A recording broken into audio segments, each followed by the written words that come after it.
I'm Howard Tipton, Town Manager of Longboat Key, and welcome to Tip Talks. This is our regular video series about all things Longboat, and today we're meeting with David Woods. David is our Code Enforcement Officer who is primarily responsible for our turtle patrol. And so many of you know that our sea turtles come back to nest on the island year after year.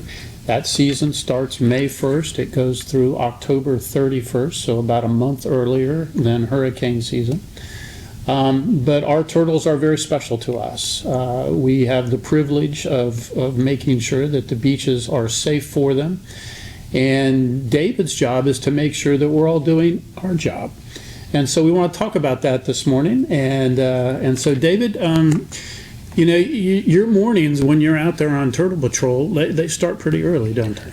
By about 4 a.m. 4 a.m., all right. And what are the things that you're out there looking for? So once season starts, we've been doing pre-season checks now. As you know, since hurricane season, we lost a lot of vegetation. So during season, we look for lounge chairs, lights on, holes in the beach, any obstructions on the beach.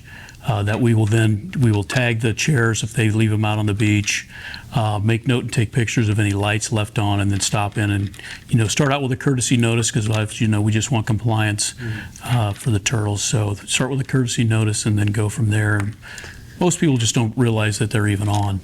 So I think we can understand the chairs and the things that could be physical obstacles, but what do the lights do for the turtles? The lights distract the turtles or disorient them. So what happens if they get done nesting and they see light opposite of the beach, they'll head towards the light. So what we want to do is have all lights off or turtle compliant, which is 560 nanometers or above for lighting on the beach. Okay. And so we're starting to see a lot of the residences and condominiums, larger properties, change their lights to that turtle color that we're all familiar with. So we've had some storms this year. You mentioned the dunes are gone, some of the vegetation. So your expectation, and probably as you've been out in the preseason reviews, you're seeing a lot more lights than you've seen. A lot more lights than in the past, and lights we couldn't see in the years past. We can now see them. So my recommendation would be anybody that's on the east side of Gulf of Mexico Drive, if you're in a complex or a home, a taller home, go outside or go on the second floor and look out through your windows. And if you can see the beach can see you. So if you've got exterior lighting, it needs to either be, turtle compliant at 560 nanometers or above, which is amber, or turned off. Yeah, that's a great point. It's not just your exterior lights, it's also your internal lights, right? So if you're facing the beach and you've got your curtains open and everything's bright and light, that's not good. Right. We need you during the season, as it gets dark, to make sure that your windows and drapes are closed, so we can all keep the turtles safe. Correct. So when you're out and you find these violations, you give a courtesy notice just to make sure that people have a chance to correct this. Correct. We'll document it. Like I say, we take pictures that hopefully has the address. I've been out there enough that I know a lot of the places anyway. And then we'll swing through with a little green card, check mark a box that says, sea turtle lighting ordinance needs to be in effect and need to change your light bulbs or turn them off.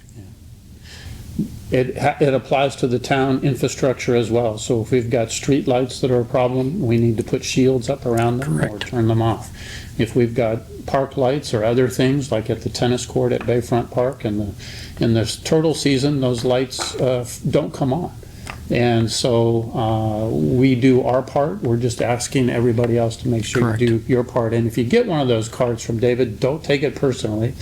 We're just trying to make sure that the turtles have the best option to get up to the beach and then return to the water. And then as the hatchlings come out, that they have the best chance to get to the water as well, because they can become disoriented by the light. And it's a big deal. Yep, sure is. I think the hatchlings even get more disoriented than the adult turtles. Yeah, that's right.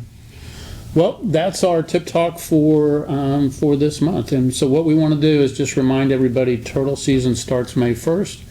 We need to be very conscious about the things we leave on the beach, and then we want to make sure that the lights are not an issue for our friends who are coming to visit over these next 6 or 7 months. So we'll do our part, you do your part, and we're going to have an outstanding turtle nesting season.